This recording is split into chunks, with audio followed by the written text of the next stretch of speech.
You ever wake up before your alarm and feel like you've hacked life? Like for once, you're ahead, not playing catch up, not scrambling, just winning. 4:38 a.m. today morning, no snooze button, no struggle, just awake. And then within a few seconds, bam, my hand reaches for my phone. Out of sheer habit, no notifications, there was no urgency, just this automatic pull. And it struck me, this is the real addiction.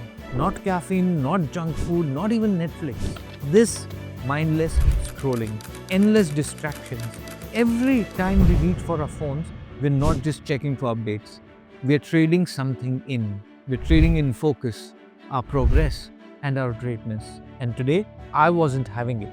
No more phone, no distractions, just movement, pure discipline, and proving to myself again that I am in control.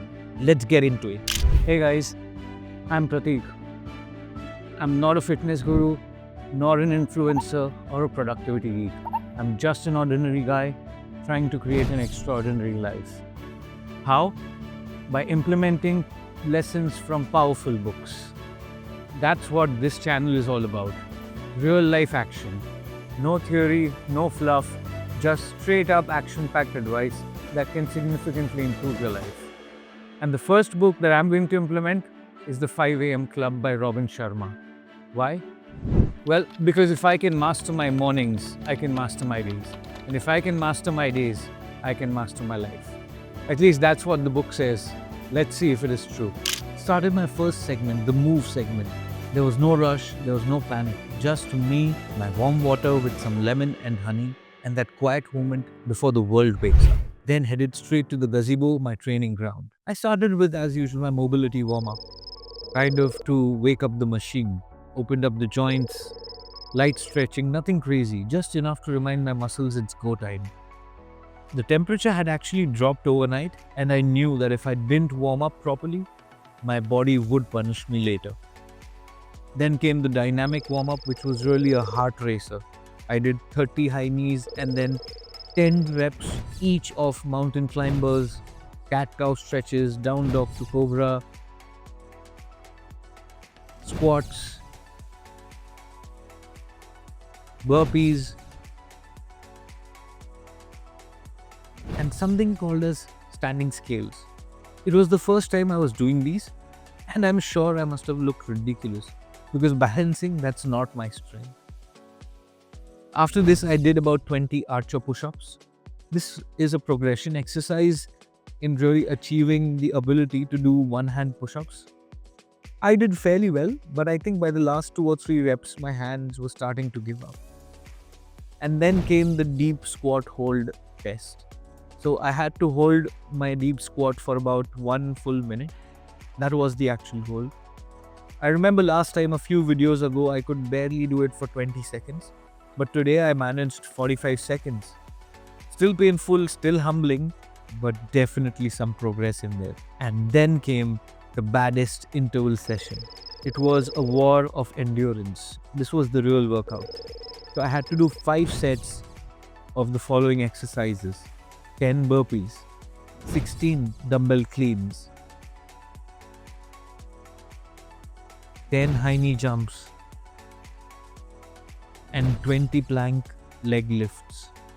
5 sets, 60 seconds of rest between each set. By the 4th set, I wasn't even sure if my legs were still attached to my body. I had to add electrolytes to my water because my shirt was drenched. I finished off with 2 sets of 50 half crunches and then went into cool down, where my embarrassment continued because I tried the pancake stretch again. It looks like I'm just still sitting there, still can't reach the ground, still feel like my belly is in the way. This belly has to go. And you know what? I know exactly why this is still happening with me. It's because of my inconsistency. Here's what I do. I do 4 days of clean eating and then 2 days of just a little bit of whatever I shouldn't be eating. That cycle, it needs to end soon. The second segment, reflect. Today, I meditated for 15 minutes on stress. It was a guided session, and I've honestly got to say, these sessions are starting to grow on me. But here's the thing, I was exhausted before I sat down. By the time I finished, it felt like my energy levels had reset. I think that was a good positive turn. Moved on to journaling after this. Wrote down the non-negotiables that I have on my gratitude list, which is number one was waking up, in today's case, before my alarm, which is a flex. The second was having a family that supports me, and I wouldn't trade it for anything else. Obviously, there are some negatives as well, as usual. There are some deep-seated frustrations. For example, inconsistency is one of them. Like I just spoke about food. Impatience is something which has been bothering me for a long time.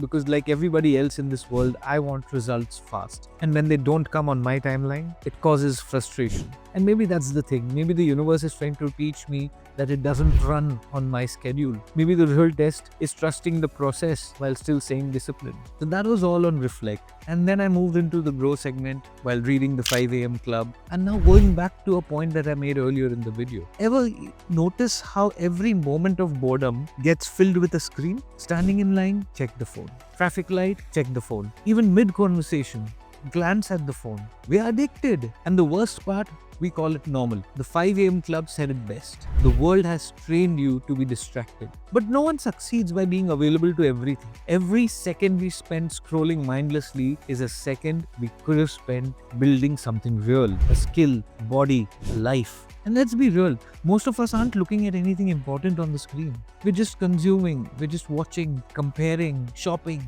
It's a trap that keeps men from tapping into their true potential. They're drowning in distractions, we numb stress with dopamine hits, we escape into screens instead of facing the hard stuff, and then we wonder why we feel stuck. The men who break free, they don't do it because they have more willpower. It's just that they choose their distractions differently. They build, they train, they sharpen their minds.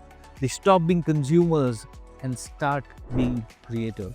Which one do you want to be? Day 8 is locked in. And the biggest lesson today, your greatest enemy isn't a lack of talent or resources. It's distractions. You don't need more motivation.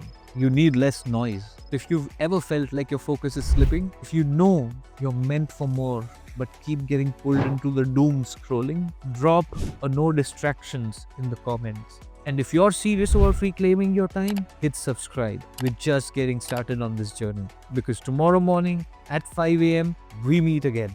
See you tomorrow.